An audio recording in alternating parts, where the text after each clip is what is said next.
The Mirror's Secret. The discovery that this cardboard box had been sitting in Margaret Chen's attic for over 3 decades, forgotten among Christmas decorations and old tax documents. It wasn't until she decided to finally clean out the space before putting her childhood home on the market that she stumbled upon it, tucked behind a broken rocking chair that had belonged to her grandmother. The box was labeled in her mother's careful handwriting, "Family Photo." Margaret's heart skipped a beat. Her mother had passed away 5 years ago, and Margaret thought she had gone through all of her belongings. How had this box escaped her notice? With trembling fingers, she lifted the cardboard flaps. Inside, dozens of black and white photographs lay carefully arranged in chronological order. Most were familiar: birthday parties, Christmas mornings, family picnics at the local park. But one photograph, near the bottom of the stack, made her pause. It was a formal family portrait, the kind that was popular in the 90s. Her grandparents, Robert and Helen Whitmore, stood behind a velvet-upholstered chair where her young mother, barely 8 years old, sat with perfect posture. Everyone was dressed in their Sunday best, smiling politely at the camera. The setting appeared to be their living room, with its characteristic floral wallpaper and heavy wooden furniture. At first glance, it was utterly ordinary, a typical family photograph from a bygone era. But as Margaret studied it more closely, something in the ornate mirror hanging on the wall behind them caught her eye. The mirror's reflection should have shown the photographer and perhaps the opposite wall of the room. Instead, it revealed something that made Margaret's blood run cold. In the mirror surface, clear as day, was the reflection of a fourth person, a tall man in a dark coat, standing just behind the photographer. But there was no fourth person visible in the main photograph. The man's face was partially obscured by shadow, but his presence was unmistakable. More is there being still. While the family smiled pleasantly at the camera, the man in the mirror appeared to be staring directly at little Helen, Margaret's mother. Margaret's hands shook as she held the photograph closer to the window, hoping the better light would reveal it to be some trick of shadow or double exposure. But the image remained clear and inexplicable. The man was there, in the mirror, but nowhere else in the photograph. Are you fascinated by mysterious family photographs and unexplained phenomena? Subscribe to our newsletter for more spine-chilling stories that blur the line between reality and the supernatural. Click here to join thousands of readers who crave the unknown. She immediately called her Aunt Dorothy, her mother's younger sister, who was now in her 70s and living in a retirement community across town.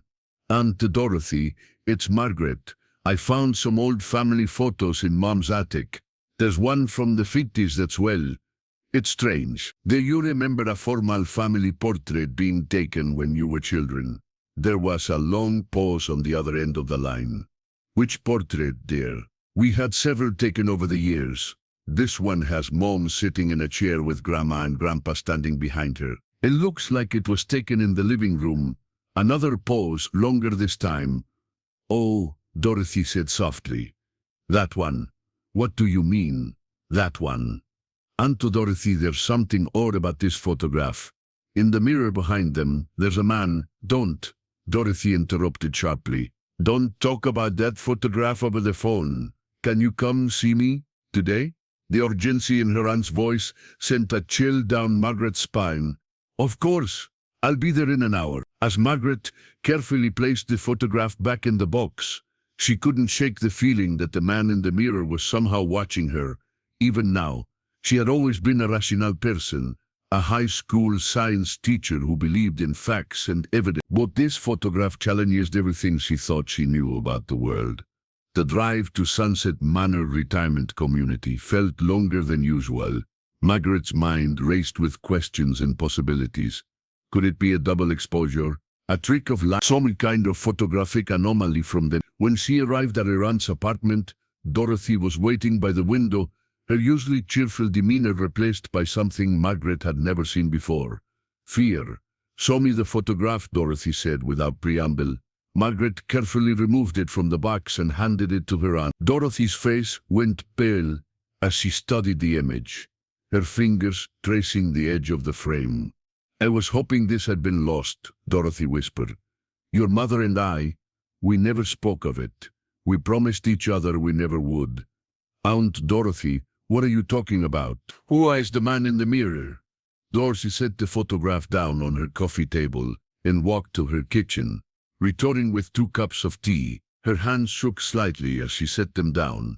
His name was Edmund Blackwood, she began, her voice barely above a whisper. And he was supposed to be dead. Dorothy settled into her favorite armchair, the one that faced away from the window, and began to tell a story that Margaret had never heard before. The Blackwood family owned the house next to ours, Dorothy said, her eyes distant with memory. It was a grand Victorian mansion, much larger than our modest home. Edmund Blackwood was the youngest son, probably in his 30s, when this photograph was taken. He was peculiar. Margaret leaned forward, clutching her teacup. Peculiar how? He never seemed to age, for one thing. My mother used to say he looked exactly the same as when she was a child, and she was already middle-aged by then. He kept to himself mostly, but sometimes we'd see him in his garden at night, just standing there staring at our house. Dorothy paused, taking a sip of her tea. The thing is, Margaret, Edmund Blackwood died in Milo. There was a fire at the mansion. The whole family perished, or so everyone thought. But if he died in 1923, how could he be in a photograph from the Nino? That's what your mother and I could never understand. We were there when this photograph was taken. I remember it clearly, because it was the day before Helen's 9th birthday. The photographer was a man named Mr. Jameson, who had a studio downtown. He set up his equipment in our living room because Mother wanted a formal portrait. Dorothy stood and walked to her bedroom, returning with a small wooden box. Inside were yellowed newspaper clippings and old documents. After we saw the photograph and the man in the mirror, I became upset with finding out the truth about Edmund Blackwood. He spent years researching, visiting the library, talking to old-timers in the neighborhood. This is what I found. She handed Margaret a newspaper clipping from Nen. The headline read, Blackwood family perishes in mysterious fire. The article described how the entire Blackwood family, parents and 3 sons, had died when their mansion caught fire in the middle of the night. The cause was never determined, and the bodies were so badly burned that identification was difficult. But look at this, Dorothy said, producing another clipping from Nina. This one was much smaller, buried in the back pages. Blackwood Mansion sightings continue. The brief article mentioned that neighbors continued to report seeing lights in the supposedly empty mansion, and some claimed to have seen a figure walking the grounds. Margaret studied the clippings, her scientific mind struggling to process the implication. There has to be a logical explanation. Maybe someone was squatting in the abandoned house. Maybe Edmund survived the fire and was hiding. They thought the same thing, Dorothy interrupted. So I kept digging. I found the death certificate, the burial records, even spoke to the undertaker's son. Edmund Blackwood was definitely dead and buried. But the sightings continued for decades. She pulled out a photograph from the box. A picture of the Blackwood mansion taken in the 90s. It showed a burned-out shell of a building. Windows broken, roof partially collapsed. No one could have been living there. The mansion was finally torn down and maintained. Cold spots in their yards, shadows moving where no one was walking, and always the feeling of being watched. Margaret felt a chill run down her spine. Did you ever see him? I mean, besides in the photograph. Dorothy nodded slowly. It was about a week after the photograph was taken. I was in my bedroom, which faced the Blackwood property. I woke up in the middle of the night and looked out my window. He was standing in what used to be the mansion's garden, looking directly at our house, at Helen's window. What did you do? He ran to get Mother and Father. But by the time we returned to the window, he was gone. They thought I had been dreaming, but I knew what I had seen. The next morning, I told Helen about it. She went white as a sheet and admitted that she had been having nightmares about a man watching her from outside her window. Margaret's mind reeled. Why didn't you tell anyone? Why keep it secret? Who would have believed us? Two young girls claiming to see a dead man? In the 1920s, people didn't talk about such things. They would have thought we were hysterical or making up stories for attention. Mother and father were practical people. They would have been mortified. Dorothy reached into the box again and pulled out a leather-bound journal. But he kept records. Every strange occurrence, every sighting, every unexplained event in the neighborhood. It's all in here.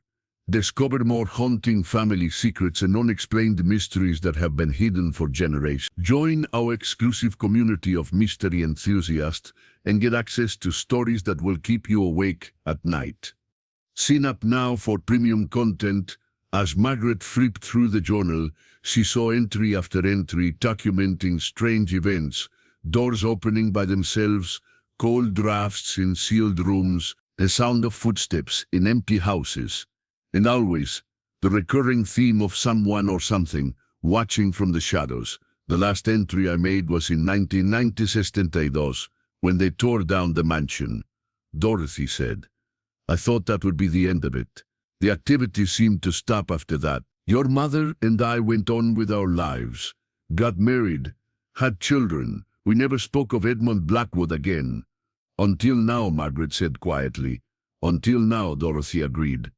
But Margaret, finding that photograph again, I'm worried. What if his presence wasn't tied to the mansion? What if it was tied to something else? Someone else? The implication hung heavy in the air. Margaret looked down at the photograph again, at the man in the mirror whose gaze seemed fixed on her young mother. You think he was watching Mom specifically? I don't know, but I think you need to be very careful.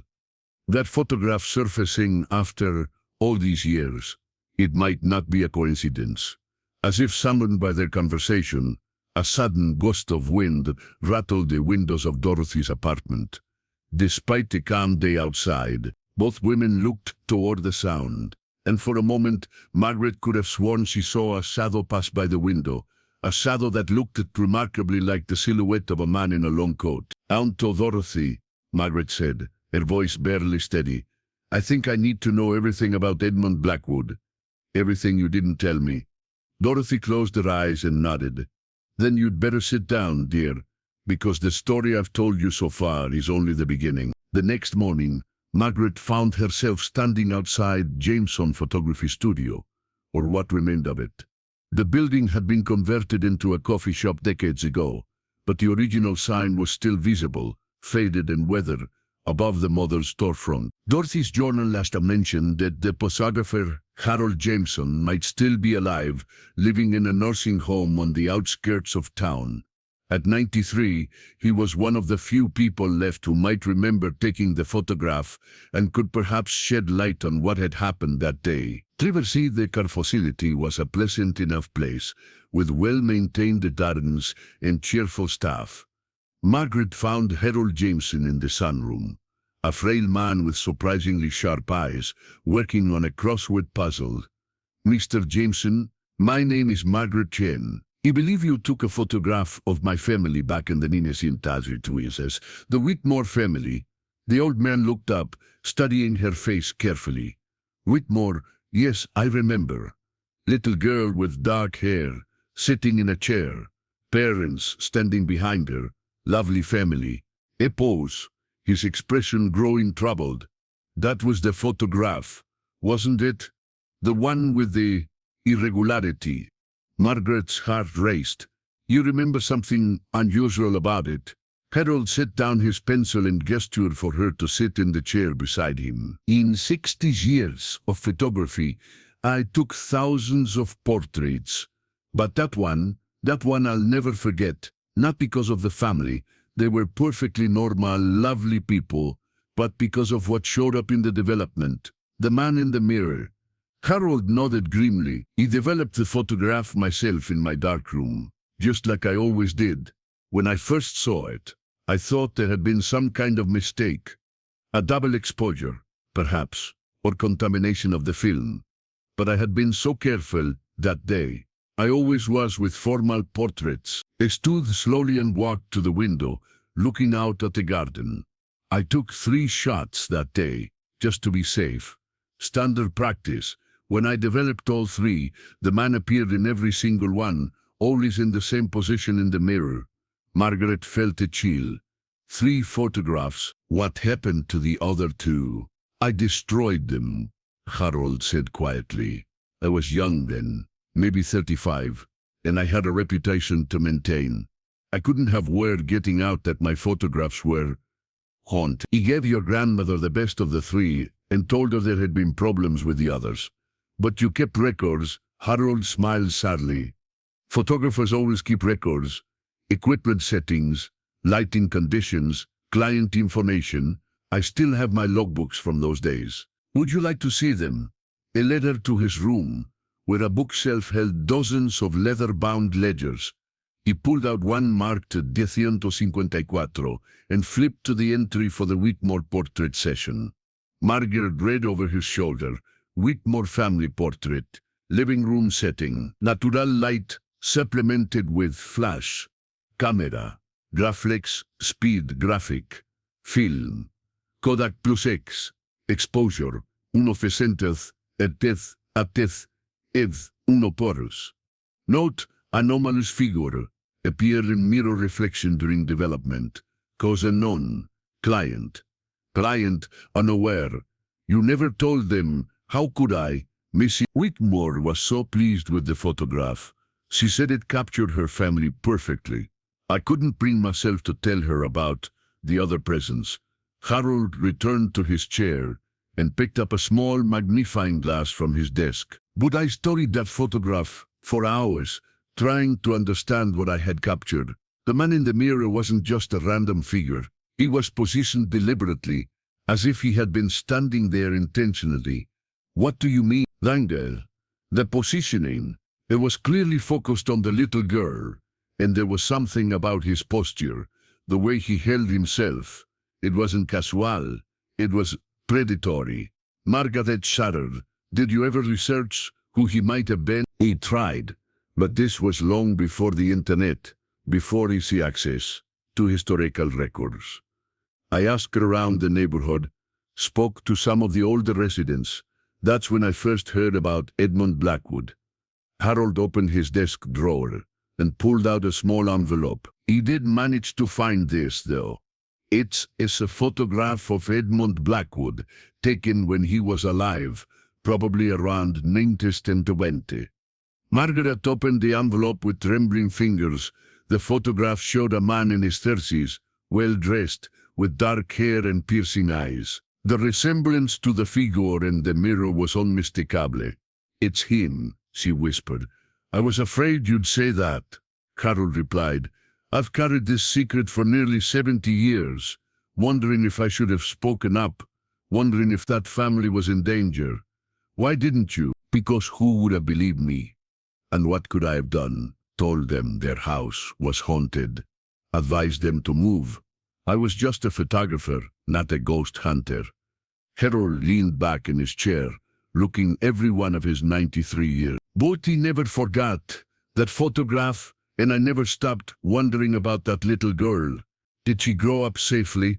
Did anything unusual ever happen to her? Margaret thought about her mother's life, her happy marriage, successful career as a teacher, the loving way she had raised Margaret and her brother.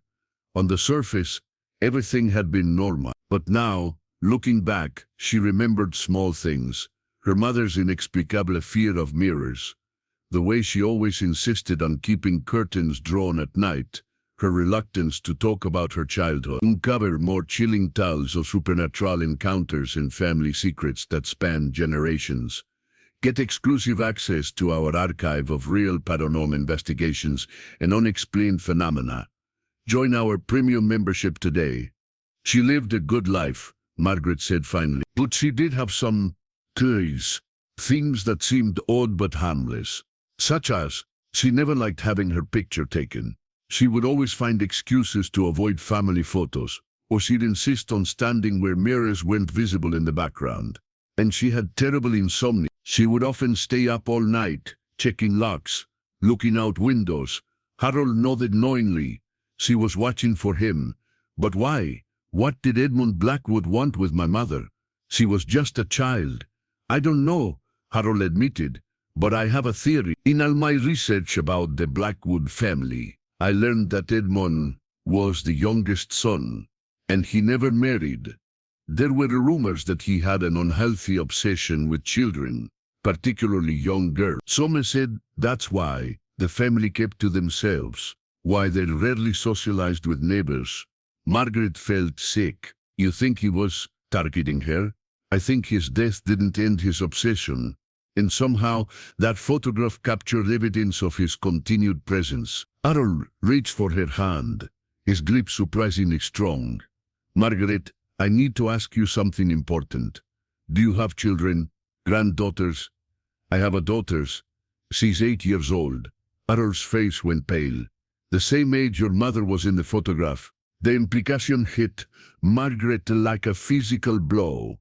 If Edmund Blackwood's obsession had somehow transcended death, if he had been watching her mother all those years, then finding the photograph now, when Margaret's own daughter was the same age. You need to get home, Margaret said, standing abruptly.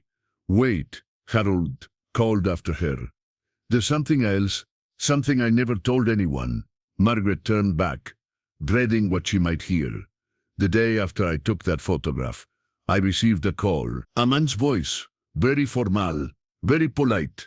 He said he understood I had taken a photograph of the Whitmore family, and he would like to purchase copies. When I told him I only made one print for the family, he became insistent. He offered me a substantial sum of money, more than I made in a month. What did you tell him? I told him I couldn't help him. But Margaret, here's the thing. I never advertised that I had taken that photograph. The Whitmores certainly hadn't told anyone. So how did this man know about it? Margaret felt the room spinning around her. What did he sound like? That's what I'll never forget, Harold said quietly. His voice sounded exactly like what I imagined Edmund Blackwood would sound like. Cultured, educated, but with something cold underneath. Something that made my skin crawl. As Margaret left the nursing home, her mind raced with terrifying possibilities. If Edmund Blackwood had somehow known about the photograph, if he had tried to obtain copies, then his interest in her family was far from end. If he was still somehow present, still watching, then her daughter might be in danger. She needed to get home immediately. But first, she needed to make more stop. The set where the Blackwood mansion had once stood, the lot where the Blackwood mansion had once stood, was now a small neighborhood park, complete with a playground equipment and picnic table. Margaret parked her car and walked slowly across the grass, trying to imagine the grand Victorian house that had once dominated this space.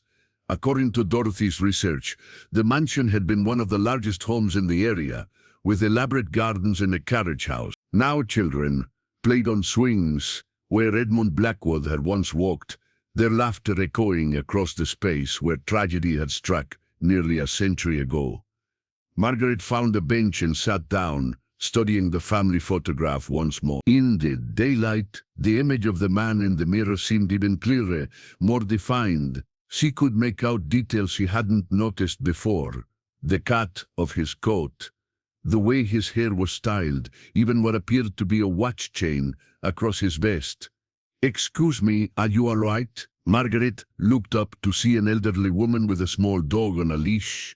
The woman's face was kind but concerned. "Oh yes, I'm fine. Just thinking about the history of this place." The woman's expression changed, becoming more interested. "You know about the history? Most people don't realize this used to be the Blackwood property. You're familiar with the Blackwoods, my dear. I've lived in this neighborhood for 80 years. I was just a teenager when they tore down the old mansion, but I remember it well.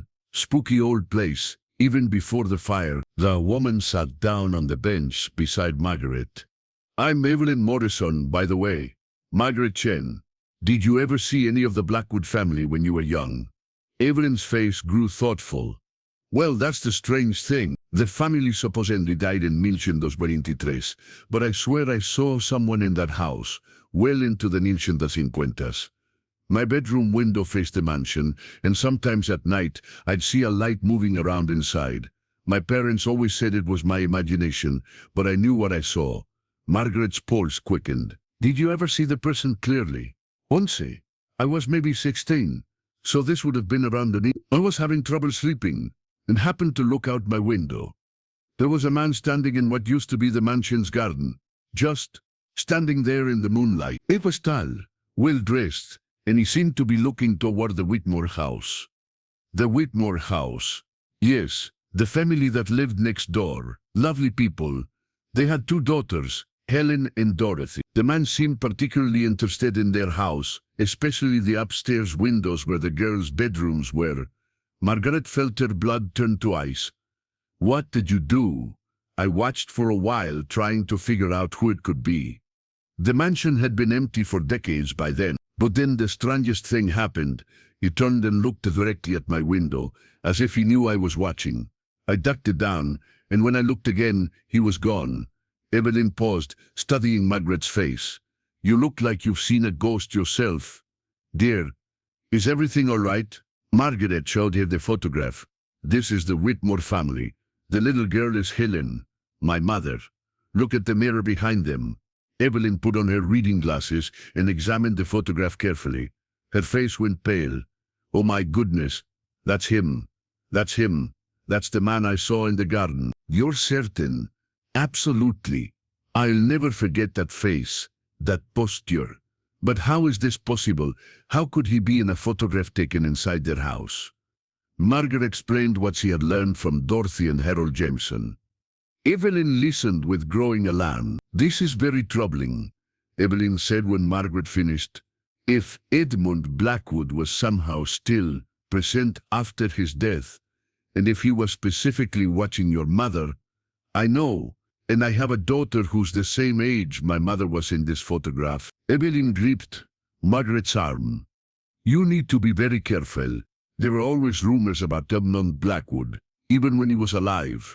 People said he had an unhealthy interest in young girls, that his family kept him isolated. Because of it. What kind of rumors? Nothing that was ever proven, you understand. But there were whispers that children would go missing when he was around, that families would suddenly move away without explanation. The Blackwoods were wealthy and influential, so nothing was ever investigated properly. Evelina stood up, her small dog, circling anxiously around her feet. There's something else you should know. When they tore down the mansion in 1962, the construction workers found something disturbing in the basement. What? A room that wasn't on any of the original blueprints. A hidden room with things that suggested it had been used to keep someone prisoner.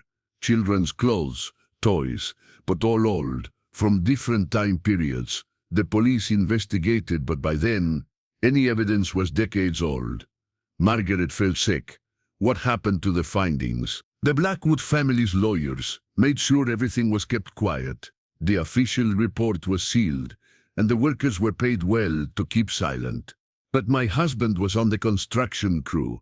He told me what they found, and it haunted him for the rest of his life. Don't miss our upcoming investigation into the most disturbing family secrets and supernatural encounters ever documented. Subscribe now to get exclusive access to case files, expert analysis, and real-time updates on ongoing paranormal investigations. Join thousands of readers who demand the truth. As if responding to their conversation, a sudden chill filled the air, despite the warm afternoon sun. The children on the playground stopped playing, looking around with confusion. Even the birds seemed to fall silent. We should leave, Evelyn said quietly. Sometimes, talking about certain things in certain places, it draws attention. Margaret stood, clutching the photograph. As they walked toward the Park 6, she couldn't shake the feeling that they were being watched. She turned back once to look at the playground, and for just a moment she could have sworn she saw a tall figure standing among the trees at the far edge of the park. But when she blinked, there was nothing there. Evelyn, Margaret said, as they reached the parking area. If Edmund Blackwood is somehow still active, what would he want? Why would he still be interested in my family after all these years? Evelyn's expression was grim. I think he's been waiting there, waiting for another little girl, the right age, from the same family line. And now that your daughter is 8 years old, she didn't need to finish the sentence. Margaret understood perfectly, and the understanding filled her with a terror unlike anything she had ever experienced. She needed to get home to her daughter immediately. But first, she had one more stop to make: the local library, where she hoped to find more information about Edmund Blackwood and the mysterious circumstances surrounding his death. Because if Edmund Blackwood was indeed still somehow present, still watching, still waiting, then Margaret needed to understand exactly what she was dealing with. Her daughter's safety might depend on it. As she drove away from the park, Margaret didn't notice the figure that stepped out from behind the trees, watching her car disappear down the street. The figure stood motionless for a long moment before fading back into the shadows, as if it had never been there at all. But the photograph in Margaret's portrait seemed to grow cold against her side, as if responding to some unseen presence. The mystery of Edmund Blackwood was far from over. In fact, it was just beginning. The Millbrook Public Library had been a fixture in the town for over a century, its Gothic Revival architecture lending it an appropriately mysterious atmosphere for Margaret's research. She made her way to the local history section, where dusty volumes and archived newspapers held the secrets of the town's past. The librarian, a woman in her 60s named Mrs. Patterson, was surprisingly helpful when Margaret explained she was researching the Blackwood family. "Oh, the Blackwoods," Mrs. Patterson said with a knowing look. "You're not the first person to come looking for information about them. There's quite a file on that family, though much of it is unsettling." She led Margaret to a locked cabinet behind the reference desk. "We keep the more sensitive historical documents here. The Blackwood materials include police reports, newspaper clippings, and some personal documents that were donated to the library after the mansion was demolished." Mrs. Patterson unlocked the cabinet and withdrew a thick manila folder. "I should warn you, some of this material is quite disturbing. Are you sure you want to see it?" Margaret nodded, though her hands trembled slightly as she accepted the folder. "I need to understand what happened to that family." She found a quiet table in the corner of the library and opened the folder. The first document was a police report from 1923, detailing the fire that had supposedly killed the entire Blackwood family. But as Margaret read more carefully, she noticed several inconsistencies. The fire had started in the early hours of the morning, but neighbors reported seeing lights in the house well after the fire department had declared it extinguished. The bodies found in the ruins were badly burned, making identification difficult, and the coroner's report noted that one of the bodies, presumably Edmund's, was significantly smaller than expected for a man of his known height and build. More troubling were the witness statements. Several neighbors reported seeing a figure walking away from the mansion during the fire, but these accounts were dismissed by investigators as unreliable due to the chaos and poor visibility. The next set of documents dated from the 1920s, 1930s, and 1940s, police reports of missing children in the area. Margaret's blood ran cold as she read report after report of young girls, all between the ages of 7 and 9, who had vanished without a trace. The disappearances had occurred sporadically over the decades, with no apparent pattern except for the age of the victims. One report from Minton Estate 38 particularly caught her attention. 8-year-old Mary Hutchinson had disappeared from her backyard while playing. The last person to see her was her younger brother, who claimed a nice man in a dark coat had been talking to Mary by the garden gate. When police investigated, they found no trace of such a man, and the case went unsolved. Similar reports continued through the night. Each time, witnesses described that they seeing a well-dressed man in a dark coat, but he always seemed to vanish before police could locate him. The descriptions were remarkably consistent across decades: tall, thin, with dark hair and an old-fashioned style of dress. Margaret's hands shook as she realized the implications. If Edmund Blackwood had somehow survived the fire, or if his death hadn't ended his predatory behavior, then he had been stalking and abducting children for decades. The final section of the folder contained documents from the 1962 demolition of the mansion. Along with Evelyn's husband's account of the hidden room, there were photographs of what the construction crew had found. Margaret had to cover her mouth to keep from crying out when she saw them. The hidden room had been fitted with chains and locks. The walls were covered with photographs, dozens of them, all showing young girls. Some appeared to be professional portraits, others seemed to be candid shots, taken without the subject's knowledge. All of the girls appeared to be between 7 and 9 years old. But the most disturbing discovery was a collection of personal items, hair ribbons, small toys, pieces of clothing, each carefully labeled with a name and date. The date spanned from the 1890s to the 1900s, suggesting that Edmund Blackwood's obsession had lasted for decades, possibly even before his supposed death. Among the labeled items, Margaret found one that made her heart stop. Helen Whitmore. It was a small hair ribbon, the kind her mother might have worn as a child. Margaret stared at the photograph of the ribbon, her mind reeling. How had Edmund Blackwood obtained something belonging to her mother? Had he been in their house? Had he taken it during one of his nighttime visits? She quickly photographed the relevant documents with her phone, then returned the folder to Mrs. Patterson. "Find what you were looking for?" the librarian asked. "More than I wanted to," Margaret replied grimly. "Miss Patterson, do you know if anyone else has been researching the Blackwoods recently?" "Funny you should ask. Just last week, a man came in asking about the same materials. Very well dressed, polite, but there was something odd about him." Margaret's pulse quickened.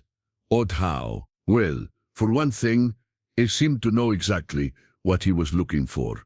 He didn't need any help finding the documents, almost as if he'd been here before. And his style of dress was quite old-fashioned.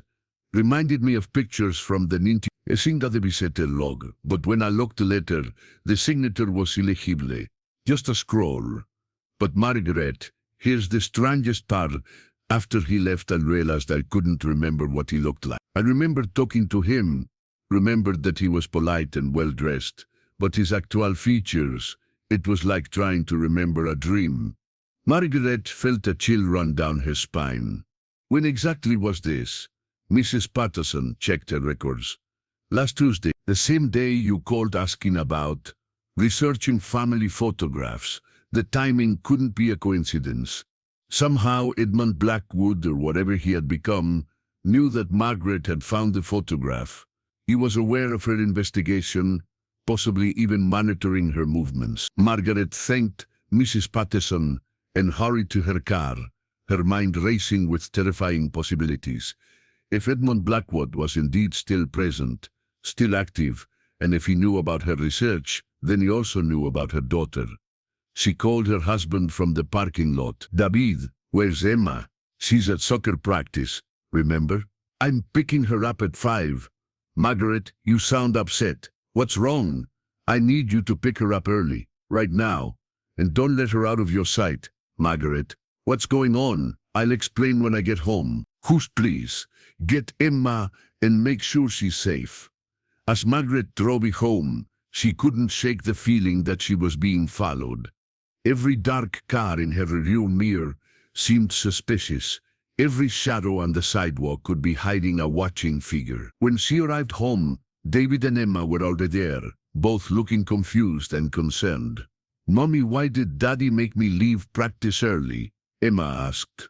Margaret knelt down and hugged her daughter tightly, breathing in the familiar scent of her shampoo and soccer uniform. "I just wanted to see you, sweetheart. How was practice?" "It was good, but there was a weird man watching from the parking lot. Coach Miller asked him to leave." Margaret's blood turned to ice.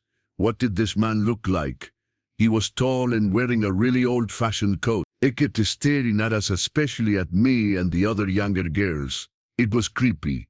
Margaret looked at David over Emma's head, seeing her own fear reflected in his eyes. Whatever was happening, it was escalating. Edmund Blackwood wasn't just a presence from the past. He was actively pursuing her daughter.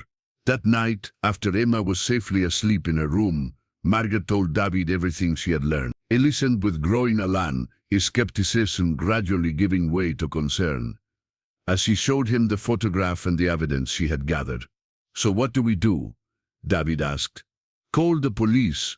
How do we explain that we're being stalked by a dead man?" "I don't know," Margaret admitted. "But I know we can't just ignore this. Emma is in danger, and somehow I have to find a way to stop him." As if summoned by their conversation, a sound came from upstairs, the soft creak of floorboards in Emma's room. Both parents froze, listening intently. "Emma?" Margaret called softly. No response. They crept upstairs and peered into their daughter's room. Emma was fast asleep in her bed, but her window, which Margaret was certain had been closed and locked, was now open, the curtains billowing in the night breeze. On the windowsill sat a small object that you had seen there before, an old-fashioned hair ribbon, identical to the one in the police photographs from the Blackwood mansion. Margaret realized with growing horror that Edmund Blackwood wasn't just watching anymore. He was making his presence known, and he was getting closer to Emma with each passing day. The game, whatever it was, had begun in earnest. Margaret barely slept that night. She and David took turns sitting in Emma's room, watching over their daughter, while she slept peacefully, unaware of the supernatural threat that seemed to be closing in around her. The hair ribbon sat on Margaret's nightstand, a tangible reminder that their ordeal was far from over. In the morning light, it looked innocuous enough, just a faded blue ribbon with a small bow. But Margaret knew it represented something far more sinister, a message from Edmund Blackwood that he could reach Emma whenever he chose. After David left for work and Emma for school, with strict instructions to stay close to her teachers and friends, Margaret called Dorothy. "He's a skeleton," Margaret said without preamble. "He left something in Emma's room last night." Dorothy's sharp intake of breath was audible through the phone. "What kind of something?" Margaret described the ribbon in the open window. "Aunt Dorothy, I need to know everything. Every detail you and Mom never told me about Edmund Blackwood. Emma's life might depend on it." There was a long pause before Dorothy spoke. "Come over. There are things I haven't told you, things your mother made me promise to take to my grave. But if he's after Emma..." An hour later, Margaret sat in Dorothy's living room once again. But this time her aunt looked older, more fragile, as if the weight of decades-old secrets was finally taking its toll. "Your mother didn't just see Edmund Blackwood in nightmares," Dorothy began. "He visited her, physically, for years." Margaret felt the room spin around her. "What do you mean, visited her?" "It started a few weeks after that photograph was taken. Helen would wake up in the middle of the night to find him standing in her room, just watching her. At first, our parents thought she was having bad dreams, but then I started seeing him too." Dorothy's hands shook as she continued. "He never spoke, never touched her, just watched. Sometimes he would be there for hours." Helen learned to pretend she was still asleep, hoping he would go away sooner. "Why didn't you tell anyone?" "We tried, but whenever adults came to check, he would vanish. They thought we were making up stories or having shared nightmare. Eventually, we stopped telling them." Dorothy stood and walked to her bedroom, returning with another box Margaret hadn't seen before. "Ellen kept a diary during those years. She gave it to me when we were teenagers, made me promise to keep it safe. She said someday someone might need to know the truth." Margaret opened the diary with trembling hands. The entries were written in her mother's careful childhood handwriting, documenting visit after visit from Edmund Blackwood. The accounts were chilling in their matter-of-fact tone. "March, Finzi stood by my window for a long time. I think he's getting braver. April 24. He touched my hair tonight while I pretended to sleep. His hand was so cold. May 24. He spoke for the first time, said I was perfect and that he had been waiting so long. I was too scared to move. June 10, 1954, he brought me a present, a doll with dark hair like mine. Left it on my dresser. When Mama found it, she threw it away, but it came back the next night. The entries continued for months, documenting an escalating pattern of supernatural stalking. Edmund Blackwood became bolder, staying longer, interacting more directly with Margaret's mother. But then, abruptly, the entries stopped. What happened? Margaret asked. Why did the visits end? Dorothy's face was grim. They didn't end, they changed. On Helen's 9th birthday, Edmund had his intentions clear. He told her he was going to take her away, that they would be together forever. But obviously he didn't, because your grandmother finally believed us. Helen had been acting strangely for weeks before her birthday, withdrawn, frightened, refusing to sleep in her own room. The night before her birthday, she told our mother everything, showed her the diary, begged her to believe. Dorothy pulled out another document from the box, a yellowed piece of paper covered in her grandmother's handwriting. Mother stayed up all night, researching, calling elderly neighbors, anyone who might know about the Blackwood family. That's when she learned about the rumors, the missing children, the suspicions that had surrounded Edmund even when he was alive. Margaret read her grandmother's notes, which detailed conversations with longtime residents who remembered the Blackwood family. The picture that emerged was of a deeply troubled man, whose obsession with young girls had been an open secret among the town's elite, but had been covered up due to the family's wealth and influence. So what did she do? She consulted with Father Murphy at St. Mary's. He was an old Irish priest who believed in things that most people dismissed as superstition. He told her that some spirits, especially those driven by obsession or evil intent, could linger after death if their desires were strong enough. Dorothy paused, taking a deep breath. Father Murphy performed what he called a binding ritual on Helen's 9th birthday. It was supposed to protect her from Edmund's influence, to make her invisible to him. And it worked. For a while, the visits stopped, and Helen was able to live a normal childhood. But Father Murphy warned us that the binding would only last as long as Helen remained a child.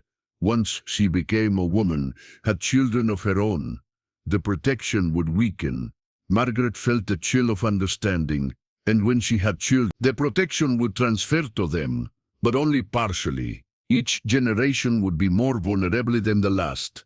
The implications hit Margaret like a physical blow. So Emma is the most vulnerable yet.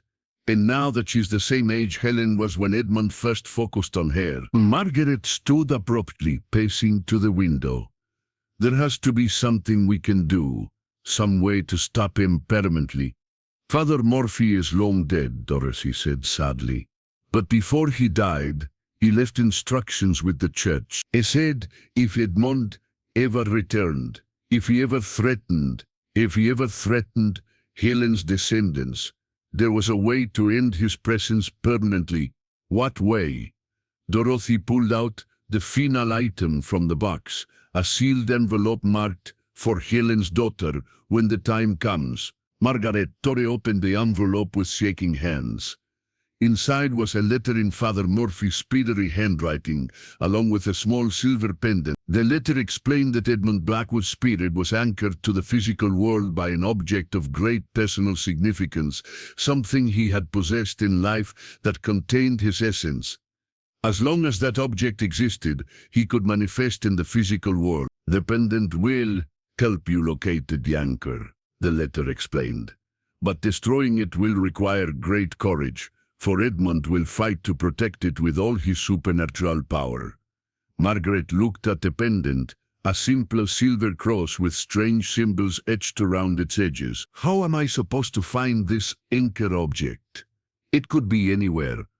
Actually, Dorothy said quietly, I think I know where it is. She explained that during the demolition of the Blackwood mansion, one room had been left untouched, a small study on the second floor that the construction crew had been unable to enter. Every time they tried, their equipment would malfunction, workers would become violently ill, or accidents would occur.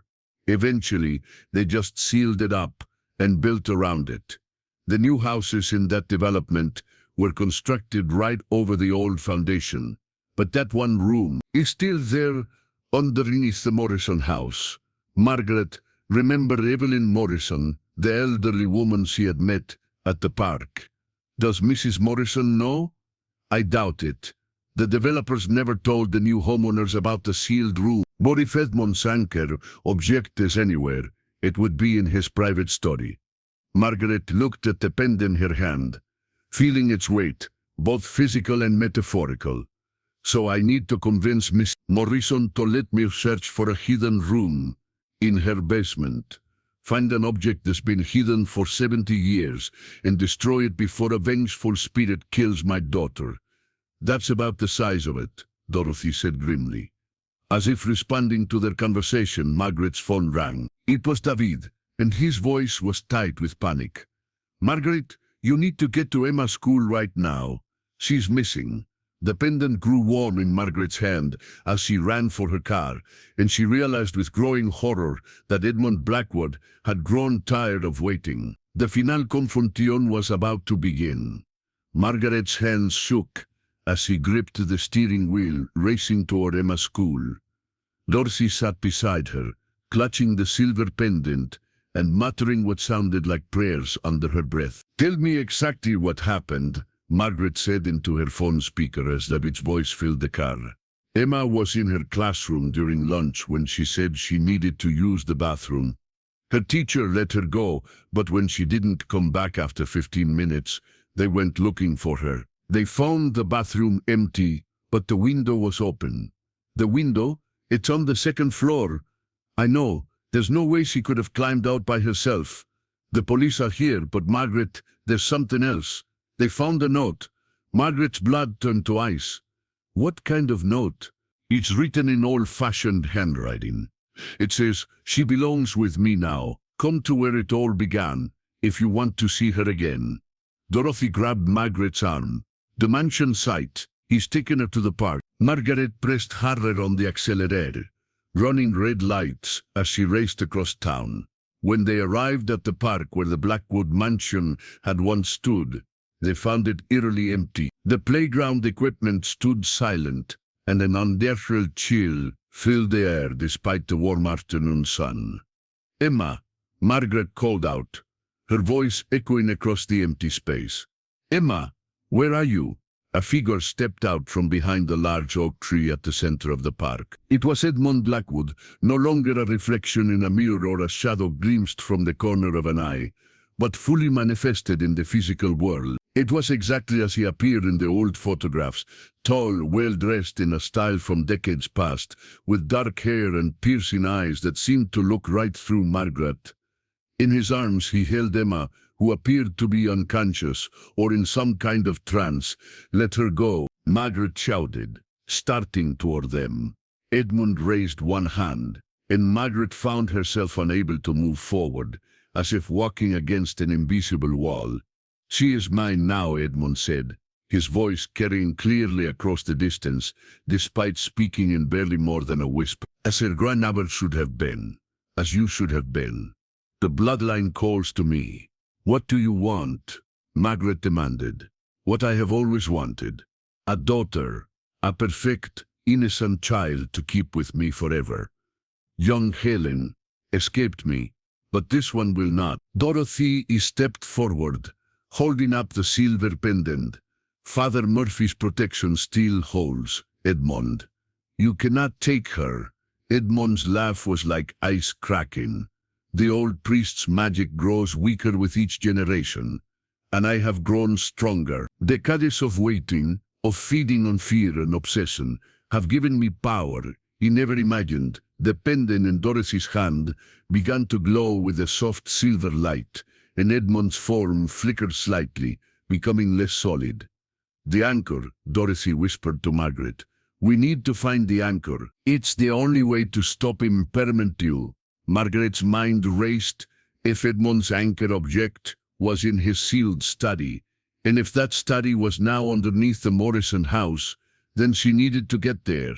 But she couldn't leave Emma. As if reading her thoughts, Dorothy said, "I'll stay here.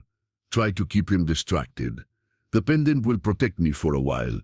You go find that room. I can't leave Emma. You can't save her any other way. Go." Margaret ran back to her car, her heart breaking as she left her daughter in the supernatural creature's grasp. She drove to the Morrison house, praying that Evelyn would be home and willing to help. Evelyn answered the door immediately, as if she had been waiting. "I saw him," she said, without preamble. "Edmund. He walked right past my house carrying a little girl. I knew this day would come. Eventually." Margaret quickly explained what she needed to do. Evelyn led her to the basement without hesitation. "He always wondered why this corner of the basement was so cold," Evelyn said, pointing to a section of the wall that looked newer than the rest. "And sometimes, late at night, I could swear I heard someone moving around behind them." Margaret ran her hands along the wall, feeling for any kind of opening.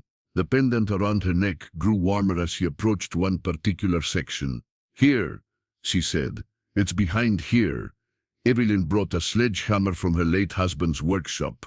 "Stand back, dear." It took only a few swings to break through the thin drywall that had been used to seal the opening.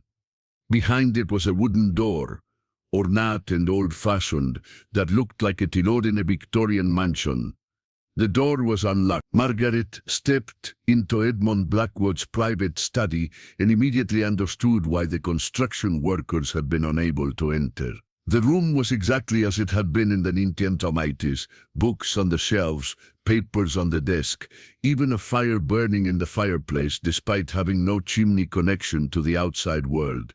But it was the walls that made Margaret's stomach turn. They were covered with photographs, hundreds of them, showing young girls from different time periods. Some were formal portraits, others appeared to be taken secretly. All showed girls between the ages of 7 and 9. At the center of the room, on a pedestal like a shrine, sat an ornate music box. The pendant around Margaret's neck was now burning hot, confirming that this was Edmund's anchors to the physical world. Margaret approached the music box carefully. It was beautiful, made of dark wool. Margaret approached the music box carefully. It was beautiful, made of dark wool, with intricate carvings of dancing children around its base. When she lifted the lid, a haunting melody began to play, and a small ballerina figure spun slowly in the center. But it wasn't just any ballerina. It was carved to look like a young girl with dark hair, wearing a dress from the Indolentes. Around the base of the figure were tiny nameplates, each bearing the name of a missing child. Margaret's blood ran cold as she recognized some of the names from the police reports she had read. At the very front was a new nameplate, freshly engraved Emma Chen. The pendant around Margaret's neck was now so hot it was burning her skin, but she didn't dare remove it. She could feel Edmund's presence growing stronger, his rage at her intrusion building like a storm. She grabbed the music box, but the moment her hands touched it, the room around her changed. The walls began to bleed, the photographs moved and writhed, and the voices of dozens of children began to whisper her name. "You cannot destroy it." Edmund's voice echoed through the room, though he wasn't physically present. "It contains the essence of every child I have ever claimed. Destroy it, and you destroy them all." Margaret hesitated. If the music box truly contained the souls of missing children, could she risk destroying their only chance at peace? But then she heard Emma's voice, faint but clear. "Mommy, help me." Margaret realized the truth. Edmund was lying. The children weren't trapped in the music box. They were trapped by it. The music box was what allowed him to claim them, to keep them in his supernatural realm. Destroying it wouldn't harm the children, it would free them. With a cry of determination, Margaret raised the music box above her head and threw it to the ground with all her strength. The moment it hit the floor, the music box exploded into thousands of pieces. The room filled with blinding light, and Margaret heard the sound of children laughing, not with fear, but with joy, as if they were finally free to move on to whatever came next. The supernatural study began to collapse around her. Margaret ran for the door, as books flew from their shelves, and the walls cracked and crumbled. She made it out just as the hidden room imploded, sealing itself forever. Back at the park, Dorothy watched as Edmund Blackwood's form began to flicker and fade. Emma suddenly woke up in his arms, looking around in confusion. "Mommy?" she called out. Edmund's grip on her loosened as his form became more and more translucent. "No," he whispered, his voice growing fainter. "I have waited so long. Your waiting is over," Dorothy said firmly, holding up the pendant, which was now blazing with silver light. "The children you took are free, and you have no power here anymore." With a final, anguished cry that seemed to echo across decades, Edmund Blackwood faded away completely, leaving only a cold breeze and the faint scent of old roses. Emma ran to Dorothy, who held her close until Margaret arrived moments later, breathless and covered in dust from the collapsed room. "Is it over?" Margaret asked, gathering Emma into her arms. Dorothy nodded, though she looked exhausted. "It's over. Edmund Sankir is destroyed, and his spirit has been banished. He can't hurt anyone anymore." As they walked back to their cars, Emma looked up at her mother with curious eyes. "Mommy, who was that scary man? And why did he smell like old photographs?" Margaret exchanged a look with Dorothy. "How do you explain to an 8-year-old that she had been kidnapped by the ghost of a Victorian-era predator?" "Just a bad man, sweetheart," Margaret said finally.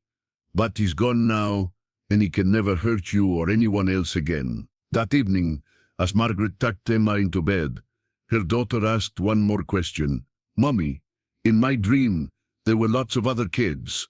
They all seemed really happy when the music stopped. What do you think that meant?" Margaret smiled, thinking of the children's laughter she had heard when the music box shattered. "I think it meant they were finally free, sweetheart. Sometimes people get trapped in bad situations for a long time, but eventually someone comes along to help them find their way home." Emma nodded solemnly. "I'm glad they're not trapped anymore." "Me too, baby. Me too. Later that night, Margaret sat in her living room with David, the serious family photograph spread out on the coffee table between them. In the mirror's reflection, there was no longer any sign of Edmund Blackwood. The mirror showed only what it should, the wall behind the photographer, empty and normal. "So what do we do with this?" David asked, gesturing to the photograph. Margaret considered for a moment, then picked up the photograph and walked to the fireplace. "We make sure this story ends properly." She tossed the photograph into the flames and watched as it curled and blackened, the image of her mother's family disappearing into ash. But she wasn't destroying the memory of her family. She was destroying the last physical link that Edmund Blackwood had to their world. As the photograph burned, Margaret felt a weight lift from her shoulders that she hadn't even realized she had been carrying. The mystery that had haunted her family for generations was finally over. The next morning, Margaret called Dorothy to check on her.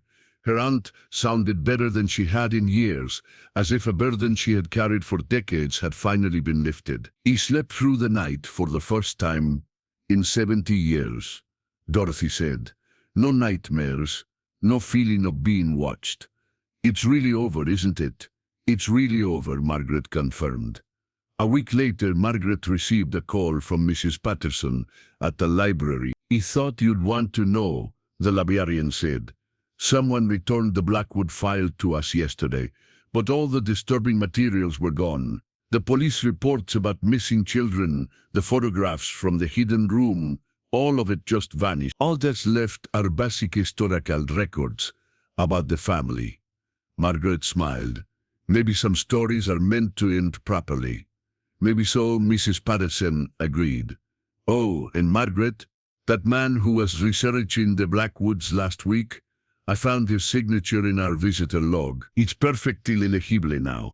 It says Edmund Blackwood, Did it mean? Margaret felt a final chill run down her spine, but it was the chill of a story reaching its conclusion, not the beginning of a new fear. "Thank you for letting me know," she said. That afternoon, Margaret took Emma to the park where the Blackwood mansion had once stood. It looked different now, brighter, more welcoming. Children played on the swings and slides, their laughter filling the air with joy, instead of the unnatural silence that had marked Edmund's presence. "Can we come back here tomorrow?" Emma asked, as they prepared to leave. "Of course," Margaret said. "This is a good place now. A safe place." As they walked back to their car, Margaret noticed that the large oak tree at the center of the park had bloomed out of season, its branches full of white flowers that seemed to glow in the afternoon sunlight. She chose to interpret it as a scene, not of supernatural presence, but of peace finally restored. The family photograph from the 1950s had looked ordinary at first glance, hiding its terrible secret in the reflection of an antique mirror. But sometimes, Margaret reflected, the most ordinary things can hide the most extraordinary stories. And sometimes, those stories need to be told, not to frighten, but to heal. The mystery of Edmund Blackwood was over, but the love and courage that had ended it would continue through generations. Margaret's family was finally free, and the children who had been lost for so long had found their way home at last. In the end, that was the only reflection that mattered. Not the one that showed a monster from the past, but the one that showed a family's love strong enough to overcome even death itself. The mirror's secret had been revealed, and in revealing it, Margaret had discovered something far more powerful, the unbreakable bond between a mother and her child, and the courage that love can inspire when everything precious is at stake. The end.